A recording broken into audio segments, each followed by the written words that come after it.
Hello dear student, how are you. Jharkhand academic council JAC board class 12 का 4 तारीख से जो है वो क्लास 12 का ऐसे एग्जाम यानी हाफ ईयरली एग्जाम स्टार्ट हो रहा है।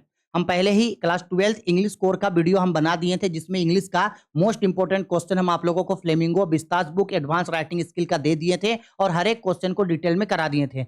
बहुत सारे स्टूडेंट ये बोल रहे थे कि सर हम लोग इकोनॉमिक्स में अभी तक कुछ नहीं पढ़े हैं, ना तो हम लोग व्यष्टि अर्थशास्त्र यानी माइक्रो इकोनॉमिक्स में कुछ पढ़े हैं और ना ही तो हम लोग समष्टि अर्थशास्त्र यानी मैक्रो इकोनॉमिक्स में कुछ पढ़े हैं। तो हम उन लोगों को बोले थे कि हम आप लोगों को माइक्रो और मैक्रो का भी मोस्ट इंपोर्टेंट एमसीक्यूज बताएंगे, जो आप लोगों को एग्जाम में पूछे जा सकते हैं या पूछने का बहुत ज्यादा चांस है। क्योंकि आप लोग अगर अभी तक इकोनॉमिक्स में कुछ नहीं पढ़े हैं तो हम सजेस्ट करेंगे कि अभी हम जो चीज पढ़ा रहे हैं उस चीज को आप पढ़ के जाना। आप चाहे आर्ट्स के स्टूडेंट हैं, चाहे कॉमर्स के स्टूडेंट हैं, चाहे साइंस के स्टूडेंट हैं, किसी भी स्ट्रीम के स्टूडेंट हैं, अभी जो हम चीज जो पढ़ाएंगे वो सारा चीज आप एग्जाम को पढ़ के जाओ। डेफिनेटली आप लोगों को एग्जाम में यहाँ से क्वेश्चन पूछेगा ही पूछेगा, क्योंकि हम सारा क्वेश्चन आपको जो है वो जेसीईआरटी झारखंड बोर्ड की तरफ से जो आपको लास्ट ईयर में जो आपका क्वेश्चन बैंक जारी किया गया था उसी से हम आप लोगों को बताने वाले हैं। और मेरा तो मोस्ट प्रोबेबल मानना यही है कि आप लोगों का हाफ ईयरली एग्जाम में जो है वो बहुत सारा क्वेश्चन बैंक से देखने को मिलेगा। तो अगर आप लोगों ने कोई सब्जेक्ट का तैयारी अभी तक नहीं किया है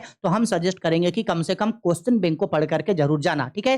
तो इस वीडियो में हम लोग जो है वो व्यष्टि अर्थशास्त्र यानी माइक्रो इकोनॉमिक्स के जितने भी चैप्टर्स हैं, जितने भी आपका यूनिट है जो हाफ ईयरली में पूछेगा उसको करेंगे, और इसके नेक्स्ट वीडियो में हम समष्टि अर्थशास्त्र यानी मैक्रो इकोनॉमिक्स को बताएंगे। यानी इकोनॉमिक्स के ऊपर टोटल 2 वीडियो आपका आने वाला है। हालांकि क्वेश्चन बैंक में सारा क्वेश्चन हिंदी में है, लेकिन घबराने का कोई बात नहीं है। हम एक एक क्वेश्चन को आपको इंग्लिश में भी एक्सप्लेन कर देंगे, आप चाहे तो इसको पढ़ सकते हैं। कोई ऐसा स्टूडेंट जो अपने से अगर खुद से अगर क्वेश्चन बैंक पढ़ना चाहता है तो हम बता दें, अगर ऐसे स्टूडेंट जो अपने से खुद से पढ़ना चाहते हैं तो बीएसटी अर्थशास्त्र का 4 चैप्टर स्क्रीन में जो आपको दिख रहा है ना, 4 चैप्टर, ये 4 चैप्टर आप बीएसटी अर्थशास्त्र का कर लेना। और समष्टि अर्थशास्त्र यानी मैक्रो इकोनॉमिक्स जो है, मैक्रो इकोनॉमिक्स का भी आप ये 4 चैप्टर कर लोगे, ठीक है। दोनों ही चीज से आपको 4-4 चैप्टर करना है। माइक्रो इकोनॉमिक्स से भी आपको 4 चैप्टर करना है और मैक्रो इकोनॉमिक्स से भी आपको 4 चैप्टर करना है। इतना ही करना, हाफ ईयरली एग्जाम के लिए इतना ही आप लोगों को क्वेश्चन पूछेगा, इससे ज्यादा आप लोगों को क्वेश्चन में और कुछ भी नहीं पूछेगा, ठीक है।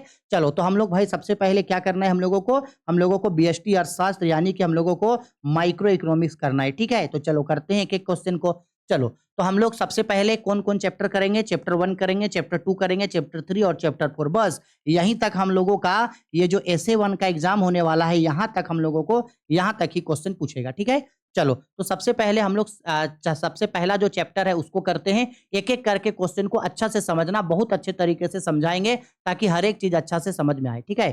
थोड़ा सा हमको इसको बड़ा कर लेने दो, थोड़ा सा बड़ा कर देते हैं, ठीक है। ये देखो, ये हम लोगों का चैप्टर नंबर 1 है। एक एक क्वेश्चन को अच्छा से कराएंगे, एकदम अच्छा से समझना।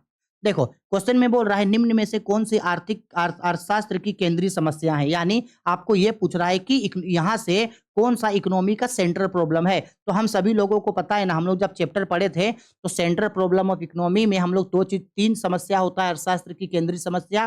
पहला, क्या उत्पादन करे, कैसे उत्पादन करे और किसके लिए उत्पादन करे, ठीक है। यानी what to produce, how to produce, whom to produce. और साथ ही साथ ये सारा जो समस्या है, देखो, संसाधनों का आवंटन करना, संसाधनों का कुशलतम उपयोग करना और आर्थिक विकास करना, एक्चुअल में यही वो 3 समस्याओं का आधार होता है। तो अर्थशास्त्र की केंद्रीय समस्याएं इनमें से सभी है, यानी राइट आंसर होगा इसका ऑप्शन नंबर 2।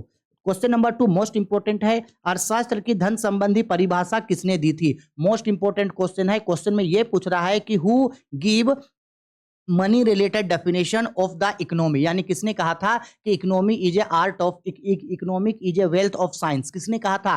तो धन संबंधी परिभाषा किसने दिया था, एडम स्मिथ ने। हम आप लोगों को चैप्टर 1 पढ़ाते समय बताए थे कि ये मोस्ट इंपोर्टेंट क्वेश्चन है और यहां से क्वेश्चन पूछा जाएगा, ठीक है। और मार्शल ने क्या दिया था, तो मार्शल ने विकास संबंधी परिभाषा दिया था। रॉबिन्सन ने क्या दिया था, रॉबिन्सन ने चुनाव संबंधी समस्या को दिया था, यानी सेक्रेसिटी रिलेटेड दिया था, ठीक है। क्वेश्चन नंबर 3 बोल रहा है सबसे पहले माइक्रो शब्द का प्रयोग किसने किया। यानी हमको पता है ना, अर्थशास्त्र का जो 2 क्षेत्र है, व्यष्टि अर्थशास्त्र और समष्टि अर्थशास्त्र, यानी ये जो 2 इकोनॉमी होता है, माइक्रो इकोनॉमिक्स और मैक्रो इकोनॉमिक्स। माइक्रो और मैक्रो को बांटने वाले सबसे पहले पर्सन कौन थे, रेगनर फिश। कौन थे, रेगनर फिश ने ही जो है वो माइक्रो और मैक्रो शब्द में बांटा था। और माइक्रो और मैक्रो शब्द की उत्पत्ति किस भाषा से हुई थी, ग्रीक भाषा से हुई थी। ये भी याद रखना, micro and macro words will be propounded from Greek word. Question number 4 निम्न में से कौन सी आर्थिक क्रिया का प्रकार है? इन चारों में से कौन आर्थिक प्रक्रिया है? यानी उत्पादन करना यानी प्रोडक्शन करना, ऑप्शन नंबर बी उपभोग करना कंजम्पशन करना, ऑप्शन नंबर सी विनियोग करना यानी कि आपका एक्सचेंज करना, या ऑप्शन डी इनमें से सभी। सब, ऑल ऑफ दीज, ये सब हम लोगों का जो है वो इकोनॉमिक एक्टिविटी होता है।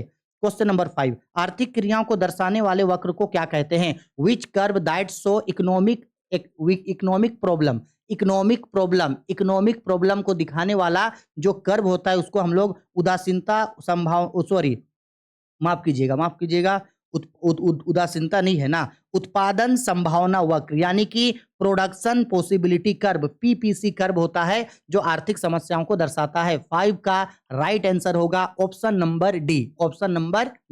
क्लियर? आगे क्वेश्चन नंबर 6 में आते हैं। बोल रहा है उत्पादन संभावना वक्र का ढाल गिरता है, कैसे गिरता है? याद है हम आप लोगों को जब ये चैप्टर पढ़ा रहे थे तो उत्पादन संभावना वक्र यानी कि प्रोडक्शन पॉसिबिलिटी कर्व इस तरीके से हम लोगों का बनता है। तो प्रोडक्शन पॉसिबिलिटी कर्व बाएं से दाएं की ओर गिरती है। कैसे? बाएं से दाएं यानी कि लेफ्ट से राइट की ओर गिरता है। तो इसका राइट आंसर होगा ऑप्शन नंबर ए। और हाँ, इतना याद रखना, जो हम लोग का प्रोडक्शन पॉसिबिलिटी कर्व होता है यानी उत्पादन संभावना वक्र जो होता है वो मूल बिंदु की ओर नतोदर होता है। कैसे होता है? नतोदर का मतलब होता है कॉनकेव। मोस्ट इंपोर्टेंट है, पीपीसी कर्व एक्सिस के तरफ कॉनकेव होता है। क्या होता है? कॉनकेव होता है यानी कि नतोदर होता है, याद रखना।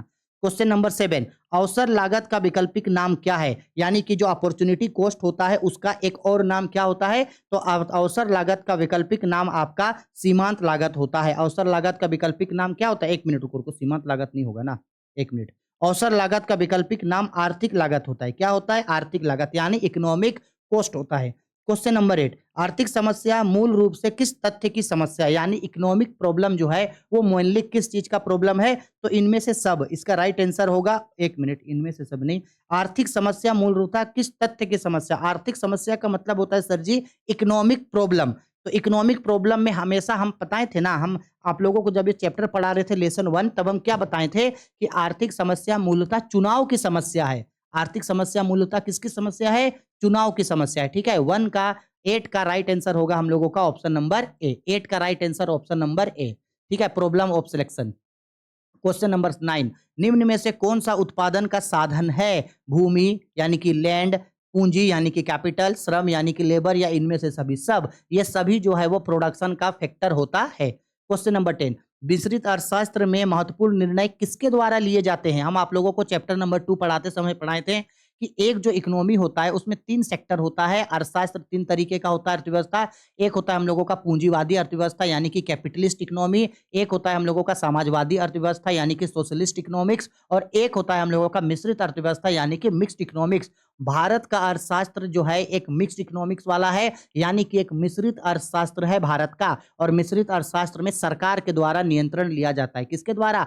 सरकार के द्वारा नियंत्रण लिया जाता है। ठीक है, मोस्ट इंपोर्टेंट है ये। ठीक है, हर एक क्वेश्चन, हम जो भी चीज आप लोगों को पढ़ाए हैं, जितना भी चैप्टर पढ़ाए, अगर आप लोगों ने उन सबको कर रखा है ना, तो बाबू लोग इससे ज्यादा कुछ और करने का जरूरत नहीं है। बस उसको बस थोड़ा सा माइंड में ध्यान में रखना है, सब बन जाएगा। अब आते हैं चैप्टर नंबर 2 पे। देखो मोस्ट इंपोर्टेंट है, यहां से कई सारा क्वेश्चंस आप लोगों को एग्जाम में 100% है कि दिखेगा ही दिखेगा। चलो क्वेश्चन में आते हैं। पहला क्वेश्चन में बोल रहा है उपभोक्ता व्यवहार का अध्ययन किया जाता है, यानी consumers behaviours are studies under. एक कंज्यूमर के बारे में बोल रहा है ना, तो हमको पता है ना जो व्यष्टि अर्थशास्त्र होता है यानी कि ये जो माइक्रो इकोनॉमिक्स हम लोगों का होता है उसमें हम लोग व्यक्तिगत इकाइयों का अध्ययन करते हैं, छोटे छोटे इकाइयों का अध्ययन करते हैं, इंडिविजुअल यूनिट्स का स्टडी करते हैं। तो एक उपभोक्ता बोल रहा है, तो एक उपभोक्ता का मतलब होता है एक आदमी के बारे में पढ़ रहे हैं ना, तो एक आदमी के बारे में किसमें पढ़ते हैं हम लोग? वो हम लोग पढ़ते हैं व्यष्टि अर्थशास्त्र में। तो इसका राइट आंसर होगा व्यष्टि अर्थशास्त्र। क्वेश्चन नंबर 2, किसी वस्तु के अंदर छुपा वह गुण जो मानवीय आवश्यकताओं को संतुष्ट कराता है कहते हैं, यानी want satisfying power of a commodity. ये तो हम कल ही पढ़ाए थे। Want satisfying power of a commodity is known as consumption. Want satisfying power of a commodity is known as utility. किसी भी वस्तु में मौजूद आवश्यकता संतुष्टि को उस वस्तु का उपयोगिता कहा जाता है। क्या कहा जाता है? उपयोगिता। हर एक चीज हम वन शॉट वीडियो में आप लोगों को माइक्रो इकोनॉमिक्स पढ़ा रहे हैं। सबका लिंक ऊपर आई बटन में होगा। इकोनॉमिक्स का प्लेलिस्ट में बना के दे दिए हैं। आपका जैसे ही ऐसे एग्जाम खत्म हो जाएगा वैसे ही आप सब्जेक्टिव ऑब्जेक्टिव हर चीज का तैयारी के लिए फ्री में राहुल कॉमर्स एकेडमी चैनल को सब्सक्राइब करके ज्वाइन कर लो। यहाँ पे आप लोगों को क्लास 12 का इंग्लिश, इकोनॉमिक्स और कॉमर्स का सभी सब्जेक्ट का पढ़ाई इतना धांसू तरीके से करा रहे हैं जिससे आप लोगों का एग्जाम में 100% सिलेबस हम कवर करके देंगे और 100% मार्क्स के लिए हम लोग प्रिपेयर होकर एग्जाम देने जाएंगे। ठीक है, तो इसलिए इन सब हमारे चैनल को सब्सक्राइब जरूर करना। क्वेश्चन नंबर 3, जब कुल उपयोगिता अधिकतम होती है तब सीमांत उपयोगिता होती है। व्हेन कुल उपयोगिता मतलब total utility. When total utility is maximum, marginal utility is. याद है इस तरीके का टेबल? अगर आप लोगों को याद होगा, हम इस तरीके का एक टेबल आप लोगों को सिखाए थे। यहाँ इस तरीके से ये डॉट डॉट में यहाँ मिलता है। यहाँ होता है टोटल यूटिलिटी, यहाँ होता है मार्जिनल यूटिलिटी। तो जब टोटल यूटिलिटी है देखो मैक्सिमम होता है, तो मार्जिनल यूटिलिटी क्या होता है? मार्जिनल यूटिलिटी 0 होता है। मार्जिनल यूटिलिटी 0 हो जाता है, यानी कि 0 हो जाता है। बताए थे या नहीं बताए थे? और यही क्वेश्चन आपको लॉन्ग में एग्जाम में पूछेगा 5 नंबर में। ठीक है, relationship between total utility and marginal utility, कुल उपयोगिता और सीमांत उपयोगिता में संबंध। ठीक है, क्वेश्चन नंबर 4, निम्न में से किसे गोसेन का प्रथम नियम कहा जाता है? तो गोसेन का प्रथम नियम है हम लोगों का सीमांत उपयोगिता ह्रास नियम और सम सीमांत उपयोगिता का नियम। ये गोसेन का दूसरा नियम है, कल ही का वीडियो में पढ़ाए थे। ठीक है, गोसेंस लॉ में 2 लॉ है। First law of diminishing marginal utility यानी ऑप्शन नंबर सी, और दूसरा होता है उसका गोसेंस लॉ ऑफ इक्यू मार्जिनल यूटिलिटी यानी ऑप्शन नंबर डी। लेकिन यहां हम लोगों को पहला नियम पूछा, तो पहला नियम होगा हम लोगों का ऑप्शन नंबर सी।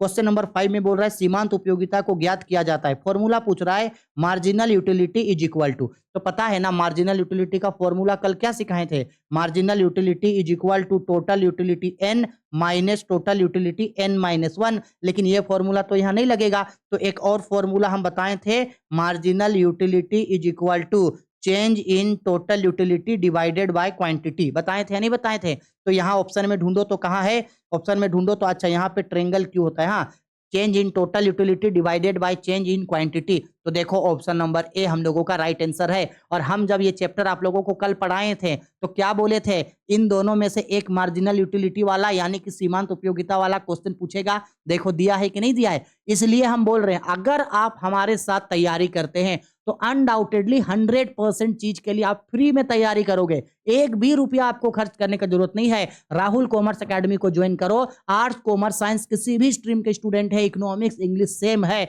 हमसे तैयारी करो, 100% एग्जाम का तैयारी हो जाएगा। 6 नंबर पे बोल रहा है उपयोगिता की मुख्य विशेषताएं कौन सी होती है? तो एक उपयोगिता की मुख्य विशेषता इनमें से सभी होती है। ठीक है, इस तरीके का क्वेश्चन में ऑल ऑफ दिस को टिक मार देना, खत्म।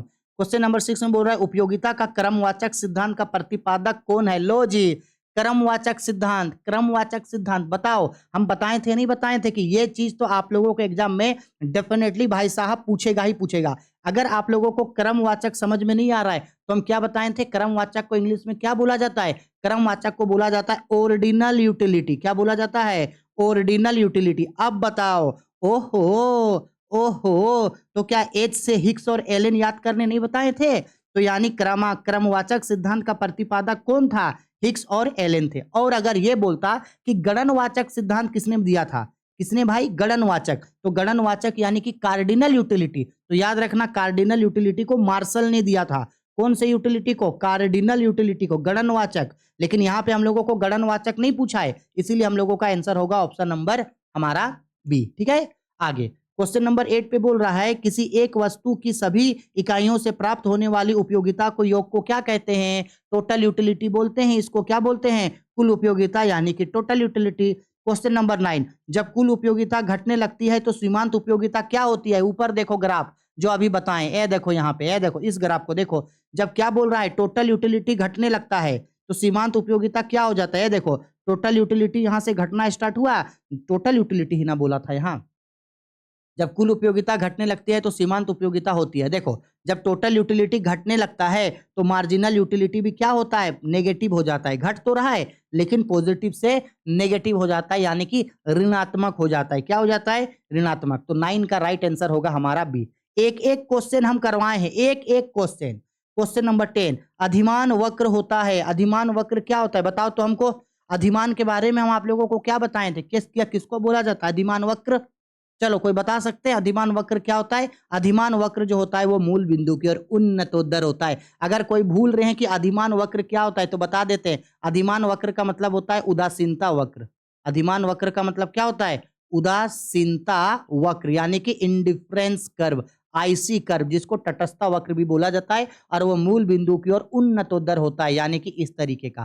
ठीक है, इसी को बोला जाता है आईसी कर्व। ठीक है, आगे क्वेश्चन नंबर 11। 11 पे बोल रहा है अधिमान वक्र मूल बिंदु की ओर उन्नतोदर होता है क्योंकि, देखो यही बोल रहा है, ये जो आईसी कर्व होता है ये मूल बिंदु की ओर उन्नतोदर क्यों होता है? तो मूल बिंदु की ओर उन्नतोदर होने का सबसे पहला रीजन है सीमांत प्रतिस्थापन दर की घटती हुई, यानी मार्जिनल रेट ऑफ सब्स्टिट्यूशन। जैसे जैसे हम एक गुड्स के क्वांटिटी को बढ़ाते जाते हैं वैसे वैसे दूसरे उपभोग की मात्रा में कमी करनी पड़ती है, इसलिए ये इस तरीके से हो जाता है, इस तरीके से इसका ड्राइंग बढ़ता है। ठीक है, एक वस्तु का उत्पादन बढ़ रहा है तो ये बढ़ते जाएगा, दूसरा वस्तु का उत्पादन घट रहा है इसलिए ये नीचे गिरता जाएगा। ठीक है, चलो एक एक क्वेश्चन कराए हैं, अगर आप थोड़ा सा भी ध्यान दोगे तो डेफिनेटली आपसे सब क्वेश्चन एग्जाम में बन जाएगा। ठीक है, चलो आगे बढ़ते हैं हम लोग नेक्स्ट, अब आते हैं आगे। चलो नेक्स्ट आते हैं क्वेश्चन पे। बोल रहा है 12 नंबर पे अधिमान वक्र एक सीधा रेखा होगी क्योंकि, बोल रहा है अधिमान वक्र जो है वो एक सीधा रेखा होगा, क्यों होगा? तो हम बताए थे ना, जो इंडिफरेंस कर्व होता है वो किसी भी शेप का हो सकता है, जीरो भी हो सकता है, ओ आकार का भी हो सकता है, सर्कल में भी हो सकता है, सीधा भी हो सकता है। अगर सीधा है तो इसका मतलब है सीमांत प्रतिस्थापन दर स्थिर है, स्थिर का मतलब होता है स्टेबल है, स्टेबल है तब ना कोई भी चीज सीधा भागेगा। ठीक है, क्वेश्चन नंबर, इसको हम इरेज करते हैं यहां से। चलो क्वेश्चन नंबर 13। क्वेश्चन नंबर 13 पे बोल रहा है बजट रेखा की ढाल कैसी होती है? बताओ, हम लोग बजट लाइन के बारे में पढ़े थे, बजट रेखा का ढाल कैसे होता है? ऋणात्मक होता है, यानी बजट रेखा का ढाल कैसे होता है? इस तरीके से ऋणात्मक होता है, ऊपर से नीचे गिरता है बजट रेखा। ठीक है, पढ़ाए थे या नहीं पढ़ाए थे? क्वेश्चन नंबर 14, बजट रेखा की ढाल होती है, ये फॉर्मूला आपको पूछ रहा है, ये जो हम लोगों का बजट लाइन है, बताओ तो बजट लाइन के बारे में हम क्या फॉर्मूला सिखाए थे आप लोग को? बजट लाइन का फॉर्मूला होता है -px divided by P Y, यानी price of goods X divided by price of goods Y. हम लोगों का बजट लाइन वही बनेगा अगर हम दो गुड्स को अगर खरीदे हैं तो पहला गुड्स को खरीदने, जैसे एक गुड्स है एक्स एक गुड्स है वाई, तो गुड्स एक्स को खरीदने में खर्च किया गया पैसा डिवाइडेड बाय वस्तु वाई को खरीदने में खर्च किया गया पैसा। कल ही के वीडियो में हम इसको बताए हैं, लॉन्ग वीडियो में, जिसमें हम लोग 1 घंटा 40 मिनट का वन शॉट वीडियो हम आप लोगों को पढ़ाए थे। ठीक है, राइट आंसर होगा ए। 15 पे पूछ रहा है बजट रेखा का समीकरण क्या होता है? लो जी, फॉर्मूला पूछ रहा है तो हमको पता है ना बजट रेखा क्या होता है, बजट लाइन का फॉर्मूला क्या होता है? m is equal to price of goods 1 into X plus price of goods 2 into x2, यानी कि पहले गुड्स का प्राइस उसका मल्टीप्लाई प्लस दूसरे गुड्स का प्राइस उसका मल्टीप्लाई। m का मतलब इनकम होता है, m का मतलब इनकम होता है, इनकम का मतलब आय होता है, यानी कोई उपभोक्ता अगर दो वस्तुओं को खरीदने में पैसा खर्चा किया है तो दोनों सामान को खरीदने में जो पैसा खर्च किया है उसको मल्टीप्लाई कर देंगे और उसका जो सम होगा वो उसका इनकम के बराबर होना चाहिए, तब उस कंडीशन पे उसका बजट लाइन बनता है। ठीक है, हम पढ़ाए थे या नहीं पढ़ाए थे कल के वीडियो में? बताओ। क्वेश्चन नंबर 16, एक बजट रेखा अपनी बायों ओर परिवर्तित होगी जब, एक बजट लाइन जो होता है वो अपने बाएं ओर यानी कि लेफ्ट से राइट साइड खिसक जाएगा, तो लेफ्ट से राइट खिसकने का उसका सबसे बड़ा रीजन है उपभोक्ता की आय में कमी। नहीं तो नॉर्मली देखो बजट लाइन नॉर्मली कैसे बनता है, देखो बताते हैं। नॉर्मली बजट लाइन आपका इस तरीके से बनेगा, नॉर्मली बजट लाइन आपका इस तरीके से बनेगा, लेकिन बजट लाइन अब इधर खिसक गया, तो बजट लाइन इधर खिसक जाने का मतलब है कि कंज्यूमर का यानी उपभोक्ता का आय घट रहा है। ठीक है, क्वेश्चन नंबर 17, बोला गया अधिमान वक्र के अनुसार उपभोक्ता संतुलन उस बिंदु पर होगा जहां, अधिमान यानी इंडिफरेंस कर्व के रिगार्डिंग कोई भी उपभोक्ता संतुलन की स्थिति में कब आता है? तो कोई भी उपभोक्ता संतुलन की स्थिति में इन दोनों ही कंडीशन पे आ जाता है, दोनों ही कंडीशन पे आएगा। पहला हम क्या बताए थे, पहला कंडीशन अगर कल का आप लोग को लेक्चर वीडियो याद है तो पहले बताए थे, अगर मान लो कि यहाँ पे अगर ये बजट लाइन बना रहा है तो ये इसको यहाँ पे काटना चाहिए, अगर ये यहाँ पे काट दिया तो वो संतुलन की स्थिति पे आएगा। और दूसरा बोले थे मूल बिंदु की ओर उन्नतोदर होना चाहिए, क्या होना चाहिए? उन्नतोदर। उन्नतोदर का मतलब ये बताए थे या नहीं बताए थे कि मूल बिंदु की ओर कैसे होना चाहिए? उन्नतोदर होना चाहिए, यानी देखो उन्नतोदर है। ठीक है, तो दोनों ही ऑप्शन में होगा ये, इसीलिए ऑप्शन नंबर सी इसका राइट आंसर होगा। 18 नंबर क्वेश्चन, एक उपभोक्ता के पास दो वस्तुएं आम तथा केले के दो संयोग, ए में 5 आम 2 केले तथा बी में 5 आम 3 केले हैं, उपभोक्ता संयोग की स्थिति के बीच तटस्थता होगा या कथन, यानी बोल रहा है कि अगर कोई कंज्यूमर है वो बाजार जाके कोई सामान खरीदा, 2 सामान खरीदा, आम और केला, और पहला ऑप्शन में उसको मिल रहा है 5 आम और 2 केला, और दूसरे ऑप्शन में उसको मिल रहा है 5 आम और 3 केला। तो बोल रहा है क्या ये दोनों सिचुएशन में संतुलन में होगा? भाई साहब नहीं होगा संतुलन में, क्योंकि देखो ना, पहला का उपभोग करने से उसको 7 मिला और दूसरे में उसको 8 मिला, तो उपभोक्ता उन बंडल्स को पहले खरीदेगा ना भाई जिसमें उसको ज्यादा ज्यादा सामान मिलता है। यानी कि कल हम बताओ मोनोटोनियस के बारे में पढ़ाए थे या नहीं पढ़ाए थे? पढ़ाए थे ना भाई, एक दृष्टमान के बारे में पढ़ाए थे। तो यह कथन क्या है? गलत है ये कथन, यहाँ पे उपभोक्ता तटस्थता में नहीं आ सकता है। क्वेश्चन नंबर 19, मांग को प्रभावित करने वाले तत्व निम्नलिखित में कौन होंगे? यानी इनमें से कौन कौन सा चीज है जो आपके इनकम को इफेक्ट करता है? आज ही हम आप लोगों को मांग का नियम पढ़ाए हैं, लॉन्ग वीडियो 1 घंटा प्लस का वीडियो है। उसमें मांग का नियम में क्या बताए थे कि किसी भी उपभोक्ता के मांग को प्रभावित करने के लिए कीमत भी होना चाहिए, कीमत प्रभावित करता है, उपभोक्ता का आय भी प्रभावित करता है, और उपभोक्ता का रुचि, यानी इनमें से सभी। इनकम भी इफेक्ट करेगा, इसके बाद आपका प्राइस भी इफेक्ट करेगा, और इंटरेस्ट भी इफेक्ट करेगा कंज्यूमर का। ठीक है। क्वेश्चन नंबर 20 न्यूमेरिकल क्वेश्चन है, यदि यदि किसी वस्तु की मांग वक्र D is equal to 10 minus 5P है, तो वस्तु की कीमत 1 रुपये प्रति इकाई होने पर वस्तु की मांग क्या होगी? देखो ये देखने में भले ही क्वेश्चन बड़ा लग रहा है, लेकिन है बहुत छोटा क्वेश्चन। हमको एक इक्वेशन दे दिया है ये कि demand is equal to 10 minus 5P, और बोल दिया है हमको कि P यानी कि प्राइस इज इक्वल टू 1 है, प्राइस 1 रुपया है। तो इस इक्वेशन में डाल दो ना कि demand is equal to 10 minus P into price कितना है? 1 रुपया, तो प्राइस की जगह 1 लिखो, तो यानी कि ये 10 माइनस 5, यानी कि डिमांड कितने के बराबर होगा? 5 के बराबर। ऑप्शन में ढूंढो 5 है, ऑप्शन नंबर डी पे 5 है, तो राइट आंसर होगा डी। इक्वेशन है, P का मतलब है प्राइस, ठीक है, प्राइस है, P इज इक्वल टू 1 बोला, कुछ भी दे सकता है, प्राइस 1 देगा, कभी 0.1 देगा, कभी 0.5 देगा, कुछ भी देगा, एक प्राइस का मान डाल के मल्टीप्लाई करके सोल्व कर देना।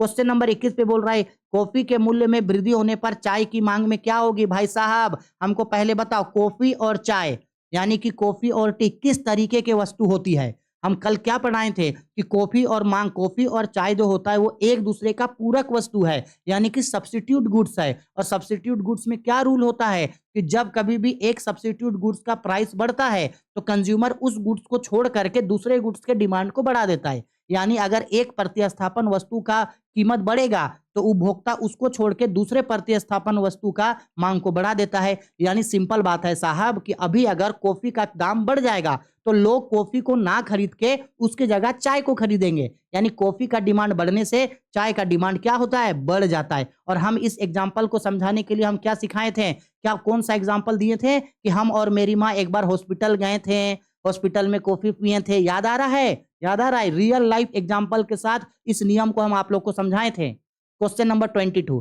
किसी वस्तु जिनका एक दूसरे के स्थान पर प्रयोग किया जाता है क्या कहलाता है? सर ये दोनों स्थानापन्न वस्तु यानी सब्स्टिट्यूट गुड्स कहलाता है, ठीक है, जैसे चाय और कॉफी। क्वेश्चन नंबर 23, स्थानापन्न वस्तुओं के उदाहरण हैं। स्थानापन्न वस्तुएं अभी समझाएं, चाय और कॉफी एक दूसरे के स्थानापन्न वस्तु है, चाय और कॉफी, ठीक है। चाय और चीनी एक दूसरे के साथ यूज में लाया जाता है, ये दोनों एक दूसरे के पूरक वस्तु हैं, ठीक है। और दाल और ब्रेड ये सब नहीं है, ठीक है। चलो आगे बढ़ते हैं, हो गया यहां तक। आगे क्वेश्चन नंबर 24, देखो 24 नंबर पे हम लोगों को क्या बोल रहा है?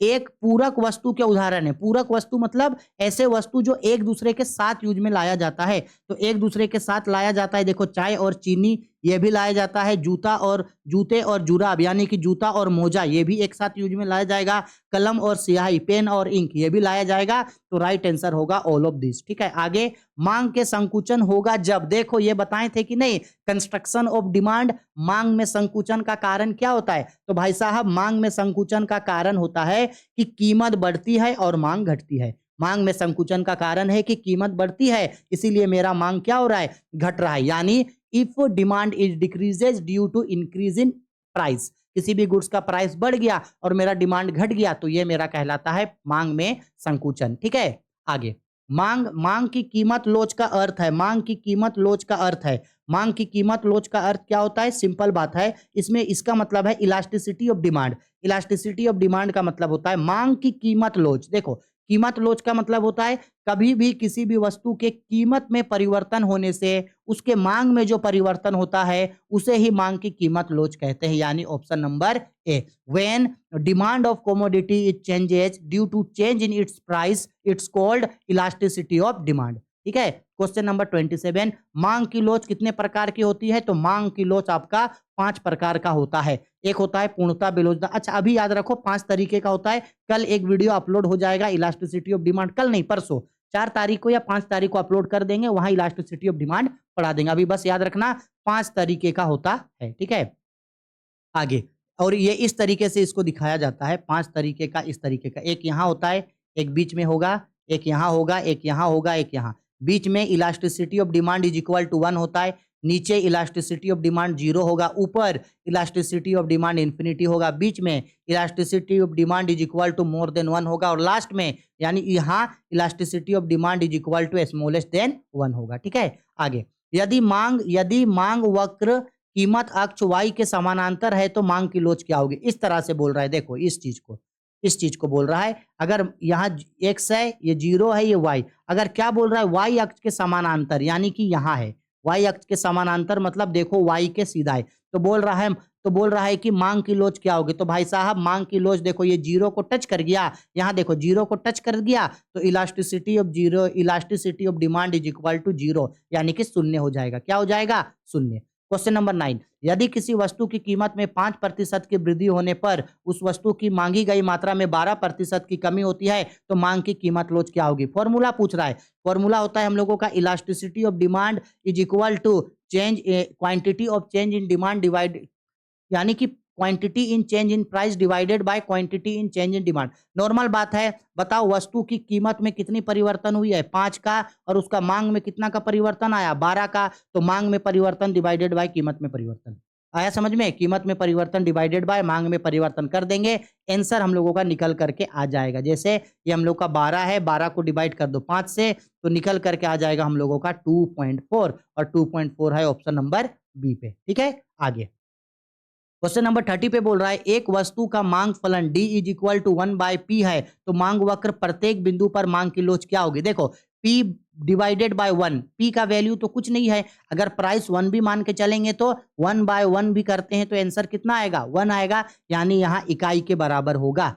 ठीक है। क्वेश्चन नंबर 31, आवश्यक वस्तु की मांग की लोच होगी, यानी रोटी कपड़ा मकान जो हम लोग का नेसेसरी गुड्स है उसमें मांग की लोच क्या होगी? शून्य होगी, यानी कीमत चाहे बढ़े चाहे घटे उसके मांग में कोई परिवर्तन नहीं आएगा, ठीक है। देखो ये मोस्ट इंपोर्टेंट चीज है, बोल रहा है रेखा चित्र पर मांग की लोच क्या है? ये जो यहाँ पे एक ड्राइंग हम लोगों का बना है, इस ड्राइंग में हम लोगों का बोल रहा है कि मांग की लोच क्या होगी। तो मांग की लोच हम लोगों को यहाँ तो कुछ नहीं दिख रहा है, तो सिंपल सा बात है, अगर कुछ नहीं दिख रहा है ना तो यहाँ इक्वल टू, यानी ये इसके बराबर इसको समझा जाता है। तो इलास्टिसिटी ऑफ डिमांड यहाँ पे होता है 1, मांग की लोच 1 होती है, यानी इकाई के बराबर। कभी अगर इस तरीके से ड्राइंग एग्जाम में बना दे और आपको इस तरीके से दे और यहाँ बीच में एक डैश दे बोले यहाँ क्या होगा, तो बोल देना इलास्टिसिटी ऑफ डिमांड 1, यहाँ क्या होगा तो बोलना इलास्टिसिटी ऑफ डिमांड 0, यहाँ क्या होगा तो बोलना elasticity of demand is equal to infinity, यहाँ क्या होगा तो बोलना मांग की लोच जो है वो 1 से कम होगा,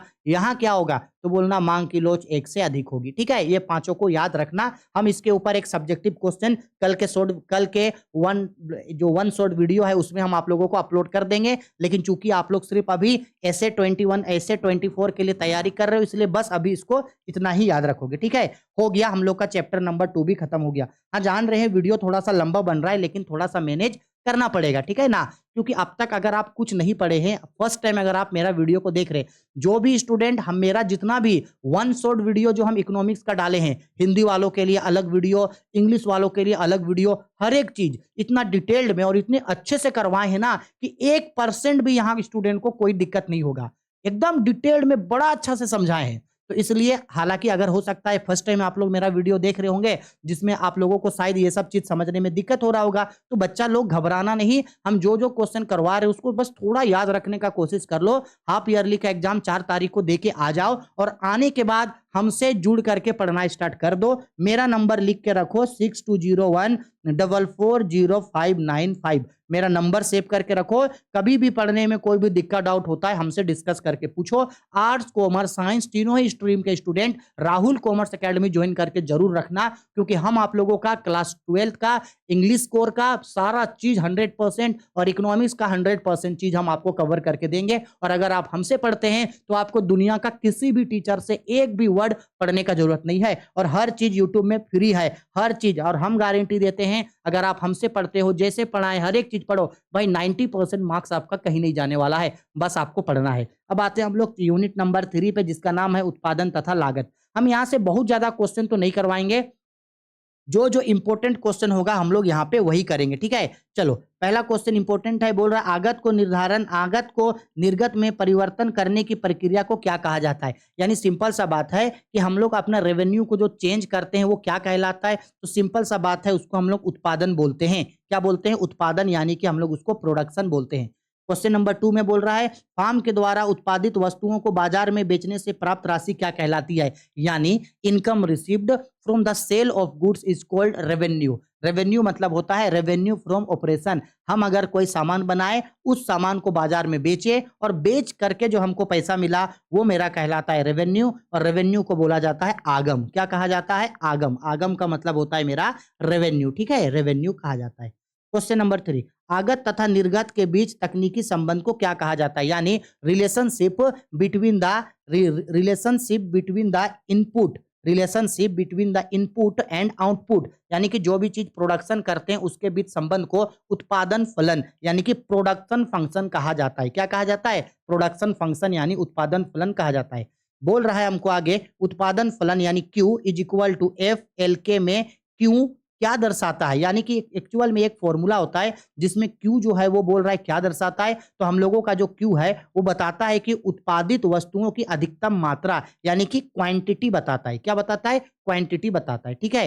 क्वेश्चन नंबर 5 बोला गया है उत्पादन के दो कारकों के विभिन्न संयोगों से किसी वस्तु के उत्पादन की समान मात्रा को प्रदर्शित करने वाले वक्र को क्या कहते हैं। इसको बोला जाता है आपका समुत्पाद वक्र। क्या कहा जाता है? समोत्पाद वक्र। समोत्पाद मतलब समान उत्पादन को बताने वाला वक्र, यानी जितना हम सामान बनाने में मटेरियल लगाएं उतने के बराबर उत्पादन मिल रहा है, यही होता है समोत्पाद। आगे बोल रहा है दो समोत्पाद रेखाओं के बीच की दूरी क्या व्यक्त करती है। दो समोत्पाद बीच का रेखाओं की दूरी उत्पादन स्तर में अंतर को बताता है कि आज जितना हम सामान का उत्पादन किए हैं, कल कितना उत्पादन किए थे, इन दोनों के बीच का अंतर, ठीक है। आगे, उत्पादन के आगतों का स्थिर लागत परिवर्तित आगत में विभाजित किस काल से संबंधित है। यानी कि बस इसको आप सिर्फ याद रखना, जब आप हाफ ईयरली का एग्जाम दे के आओगे तब हम आपको बता देंगे ये चीज। इसका राइट आंसर होगा अल्प लागत। जब कभी भी याद रखना परिवर्तनशील का बात करेगा तो याद रखना अल्प लागत यानी अल्प संख्या। आगे बोल रहा है ह्रासमान सीमांत उत्पादन का संबंध है। ह्रासमान सीमांत उत्पादन का संबंध होता है, हमेशा याद रखना ह्रासमान सीमांत उत्पादन का जो संबंध है वो हमेशा अल्पकाल के लिए होता है। किसके लिए होता है? अल्पकाल के लिए हमेशा होता है। किसमें होता है सर जी? अल्पकाल में होता है, ठीक है। चलो आगे नेक्स्ट बढ़ते हैं। एक परिवर्तनशील सागत तथा सीमांत आकार उत्पादन वक्र उल्टा यू आकार का क्यों होता है। और पता है ये क्वेश्चन वीवीआई है, ये क्वेश्चन आपको ना फाइनल एग्जाम जो होगा ना 2025 में, उसमें भी ये क्वेश्चन पूछेगा आपको, ठीक है, कि उत्पादन संभावना या सीमांत उत्पादन वक्र यू आकार, उल्टा यू आकार का क्यों होता है, ये पूछेगा, ठीक है। तो इसका उल्टा यू आकार होने का सबसे पहला रीजन है आपका परिवर्तित अनुपात के नियम के कारण। किसके कारण? परिवर्तित अनुपात के नियम के कारण, लो ऑफ वेरिएबल गुड्स के कारण। ये हम आप लोगों को चैप्टर में समझाएंगे। आगे बोल रहा है औसत उत्पादन सीमांत उत्पादन के बराबर कब होता है। तो औसत उत्पादन मेरा सीमांत उत्पादन के बराबर तब होता है जब औसत उत्पादन अधिकतम होता है, यानी जब एवरेज प्रोडक्शन मेरा ज्यादा होता है तब उसके बराबर होता है, ठीक है। आगे इसको छोड़ दो, नहीं पढ़ना इसको। हाँ, ये पढ़ सकते हैं आप, किसी परिवर्तित साधन एल का औसत उत्पादन ज्ञात करने का सूत्र क्या होता है। तो सिंपल सा बात है, एल को ज्ञात कर, एल है और औसत उत्पादन ज्ञात जब भी करेंगे तो फॉर्मूला होगा Q बाय एल। क्या होगा फॉर्मूला हम लोगों का? फॉर्मूला होगा हम लोगों का Q बाय एल। क्या होगा? Q by L. आगे बोल रहा है परिवर्तित साधन की मात्रा में सापेक्ष कुल उत्पादन में परिवर्तन की दर को क्या कहा जाता है। तो 14 का राइट आंसर होगा, कहा जाता है, 1 मिनट रुको, हाँ, परिवर्तित साधन की मात्रा में सापेक्ष कुल, हाँ, ऑप्शन नंबर हम लोगों का 20 का राइट आंसर होगा। ये क्वेश्चन भी इंपॉर्टेंट है। बोला गया हम लोगों का पैमाने के प्रतिफल का संबंध किससे होता है। मोस्ट इंपोर्टेंट क्वेश्चन, पैमाने का प्रतिफल का संबंध दीर्घकाल से होता है। क्या से होता है? दीर्घकाल से होता है पैमाने के प्रतिफल का संबंध, ठीक है। आगे देखते हैं कुछ और क्वेश्चन यहाँ से ऐसा है जो बताना है। कहा जाता है ये नहीं, औसत सीमांत लागत कब अधिक होता है, ये भी नहीं। हाँ, बस इस चैप्टर से इतना ही क्वेश्चन। हाँ, और ये एक क्वेश्चन देख सकते हैं, अल्पकाल औसत लागत वक्र यू आकार का क्यों होता है? तो यू आकार का होने का कारण है इसका ए और बी दोनों, ए और बी दोनों, ए और बी दोनों। ठीक है, हो गया। इस चैप्टर से इतना ही क्वेश्चन करना, और कुछ करने का जरूरत नहीं है। ठीक है, हालांकि अगर आपके पास एसबीपीडी पब्लिकेशन का बुक है, हम जो आप लोगों को पहले चीजें अवेलेबल करवाए थे, जो आप लोगों को एमसीक्यू भेजे हैं, अगर आप उतना कर लेते हो ना, तो भाई बहुत है, क्वेश्चन बैंक से भी ज्यादा क्वेश्चन वहां देखने को मिलेगा। लेकिन चूंकि अभी समय कम है, कल आप लोगों को एग्जाम देने के लिए जाना है, अभी तक आप लोगों ने कुछ नहीं पढ़ा है, तो उसके लिए ये सबसे ज्यादा बेस्ट है। ये लास्ट टॉपिक है हम लोगों का माइक्रो इकोनॉमिक्स का, और माइक्रो इकोनॉमिक्स खत्म हो जाएगा। इसके बाद एक वीडियो मैक्रो इकोनॉमिक्स का ला करके हम बताएंगे। ठीक है, बाजार के ऊपर क्वेश्चन पूछेगा, ये बेसिकली बाजार के ऊपर का क्वेश्चन है, ये क्वेश्चन पूछेगा बाजार के ऊपर। पहला क्वेश्चन बोल रहा है, किस बाजार में एआर यानी कि एवरेज रेवेन्यू यानी कि औसत आगम वक्र एक अक्ष के समानांतर होता है, यानी कि इस तरीके का होता है, इस तरीके का होता है मेरा AR. AR is equal to MR, याद रखना। और ये मेरा होता है आपका पूर्ण प्रतियोगिता का बाजार में, यानी फुल्ली कंपटीशन मार्केट में होता है। कहां होता है? पूर्ण प्रतियोगिता का बाजार, फुल्ली कंपटीशन मार्केट। ठीक है, क्वेश्चन नंबर 2, किस बाजार में एआर बराबर एमआर होता है? लो अभी तो यहां बताएं, किस बाजार में एआर एमआर के बराबर होता है? तो ये पूर्ण प्रतियोगिता बाजार यानी कि परफेक्ट कंपटीशन मार्केट में होता है। क्वेश्चन नंबर 3, और ये चैप्टर सब हम अभी पढ़ाए नहीं है, पढ़ाएंगे। ठीक है, ये चैप्टर सब हम अभी पढ़ाए नहीं है, वन शॉट वीडियो आएगा, सारा चैप्टर का वन शॉट वीडियो आएगा, जिसमें 30 दिन के अंदर हम लोग पूरा का पूरा माइक्रो और मैक्रो इकोनॉमिक्स को खत्म कर देंगे, और 100% सिलेबस हो जाएगा खत्म। नेक्स्ट क्वेश्चन बोल रहा है, फार्म का लाभ निम्नलिखित में से किस शर्त को पूरा करने पर अधिकतम होगा? तो फार्म का लाभ इन दोनों ही कंडीशन पे होगा। पहला तो उसका उसका जो एमआर है वो एमसी के बराबर हो, और दूसरा जो एमआर है वो एमसी जो है वो एमआर को नीचे से काटे। अगर बराबर है तो भी वो अधिकतम लाभ को कमा रहा है, और अगर एमसी एमआर को नीचे से काट रहा है तो भी वो जो है वो बराबर लाभ कमाएगा, इस तरीके से। ठीक है, एआर जो है आपका, सॉरी एक मिनट देना। ये जो मेरा यहाँ पे जो हम लोगों का एमसी जो है वो आपका एमआर को नीचे से काटेगा। ठीक है, आगे फार्म के संतुलन का प्रथम शर्त है। तो अभी हम देखो ऊपर बताए थे, किसी भी फार्म के संतुलन का, यानी कोई भी फार्म है वो संतुलन की स्थिति में सिर्फ तभी आएगा जब उसका एमसी बराबर होगा एमआर का, यानी मार्जिनल कॉस्ट मार्जिनल रेवेन्यू के बराबर होगा। इसको याद रखना, ये क्वेश्चन एग्जाम में आपको 100% पूछेगा। ठीक है, एकदम पूछेगा ही पूछेगा। आगे क्वेश्चन नंबर 5, सम विच्छेद बिंदु तब उत्पादन होता है जहां, यानी ब्रेक इवन पॉइंट तब होता है जहां टीआर बराबर होता है टीसी का, टीआर बराबर होता है टीसी का।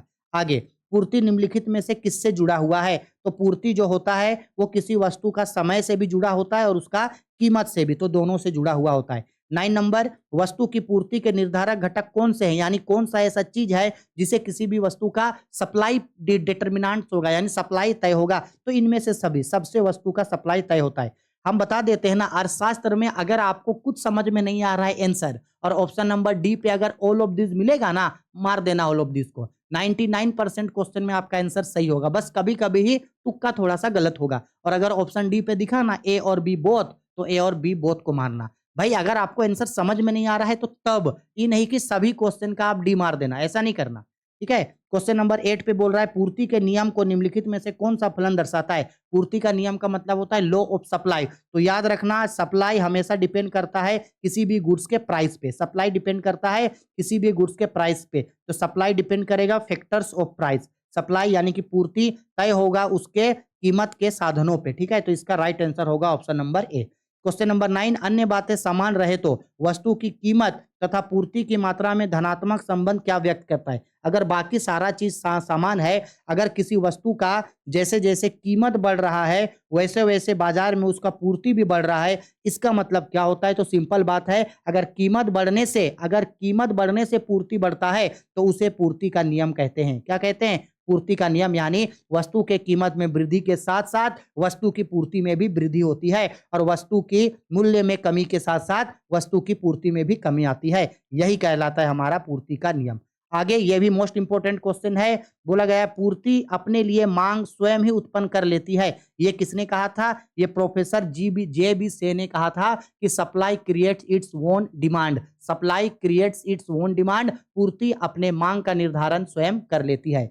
आगे क्वेश्चन नंबर 11, जब कीमत में थोड़ा सा परिवर्तन होने पर पूर्ति में ज्यादा वृद्धि हो जाए तो पूर्ति स्वरूप निम्नलिखित में से क्या होगी, यानी थोड़ा सा गुड्स के प्राइस में चेंजेस आया लेकिन इसके वजह से पूर्ति में बिल्कुल यानी बहुत ज्यादा चेंजेस आ गया तो उसको कहते हैं लोचदार पूर्ति यानी कि इलास्टिसिटी ऑफ सप्लाई कहते हैं। सेम जैसा इलास्टिसिटी ऑफ डिमांड होता है वैसे इलास्टिसिटी ऑफ सप्लाई होता है। क्वेश्चन नंबर 11, जब किसी वस्तु की पूर्ति में अनुपातिक परिवर्तन उसकी कीमत में अनुपातिक परिवर्तन से अधिक होता है तो इसको क्या कहते हैं, यानी कि सिंपल है, किसी भी गुड्स के प्राइस में जितना चेंजेस आया उससे ज्यादा मात्रा में उस गुड्स के सप्लाई में चेंजेस आ गया, उससे ज्यादा आया तो उसको इकाई से अधिक कहते हैं।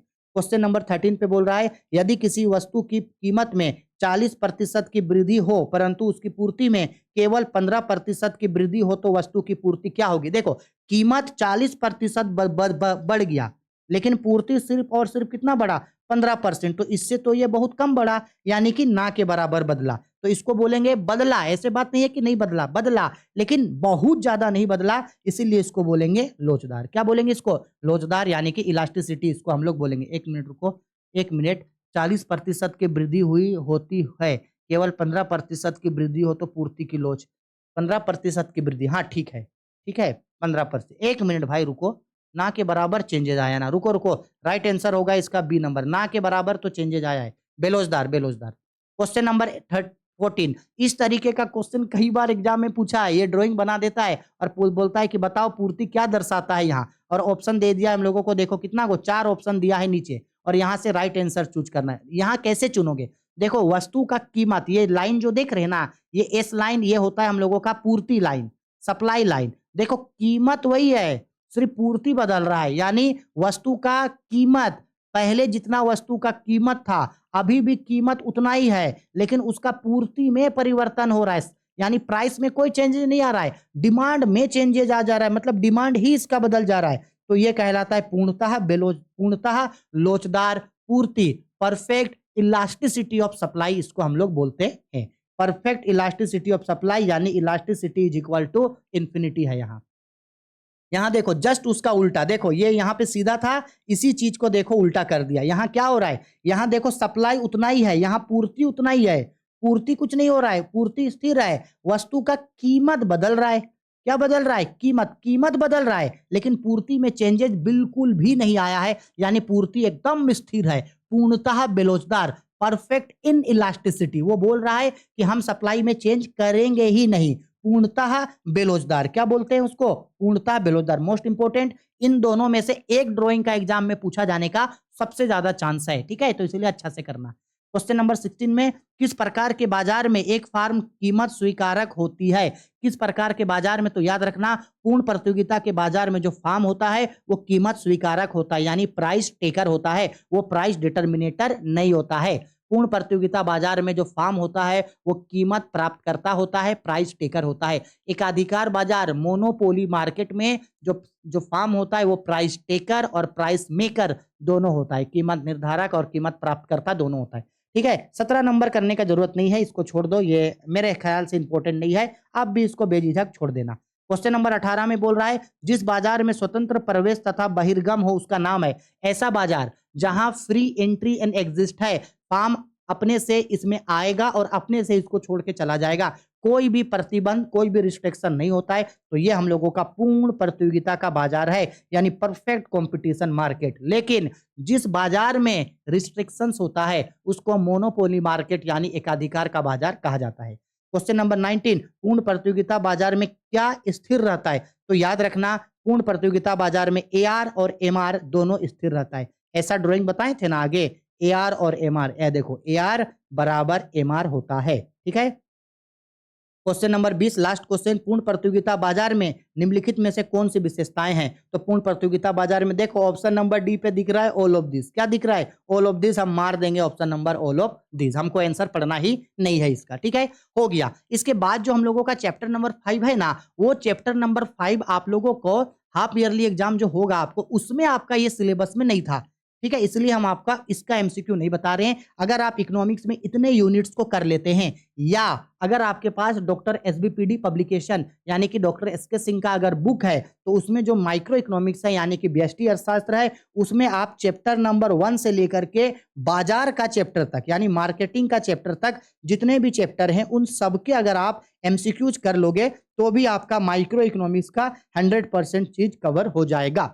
आया समझ में? तो ये हम लोगों का माइक्रो इकोनॉमिक्स कवर हो गया। अगर आप इतना भी कर लेते हैं तो बहुत है। इतना में से आपका एग्जाम में कई सारा क्वेश्चन आप लोगों का लड़ जाएगा। इसके अलावे अगर आप चाहे तो प्रीवियस ईयर क्वेश्चन पेपर कर सकते हैं। हम जो आप लोगों को राहुल कॉमर्स एकेडमी टेलीग्राम पे जो पीडीएफ दिए हैं उसको कर सकते हो, या आपके पास डॉक्टर एसबीपीडी पब्लिकेशन का बुक है तो आप उसका भी अगर एमसीक्यू को कर लोगे तो ये मच मोर देन इनफ है। 100% चीज आप लोगों का कवर हो जाएगा। ठीक है, आया समझ में? इसके तुरंत बाद नेक्स्ट वीडियो में हम आप लोगों को मैक्रो इकोनॉमिक्स यानी कि समष्टि अर्थशास्त्र को बता देंगे, जिससे आप लोगों को इकोनॉमिक्स में कोई भी डरने का जरूरत नहीं होगा। बिंदास एग्जाम देने जाना और बिंदास एग्जाम देकर के आना और बहुत अच्छा आप लोगों का नंबर आएगा। ठीक है, चलो मिलते हैं नेक्स्ट वीडियो में। और हाँ, आर्ट्स कॉमर्स साइंस तीनों ही स्ट्रीम के स्टूडेंट जरूर चैनल को सब्सक्राइब करना, और जो इंग्लिश और इकोनॉमिक्स पढ़ा रहे हैं एकदम बेझिझक उसको पढ़ो। अगर आप 100% स्कोर इन दोनों में करना चाहते हो तो हमारे साथ तैयारी स्टार्ट करो। फ्री में हर चीज अवेलेबल है, मेरा नंबर है आपके पास, बेझिझक पढ़ना स्टार्ट कर दो। ठीक है, चलो बाय, टेक केयर।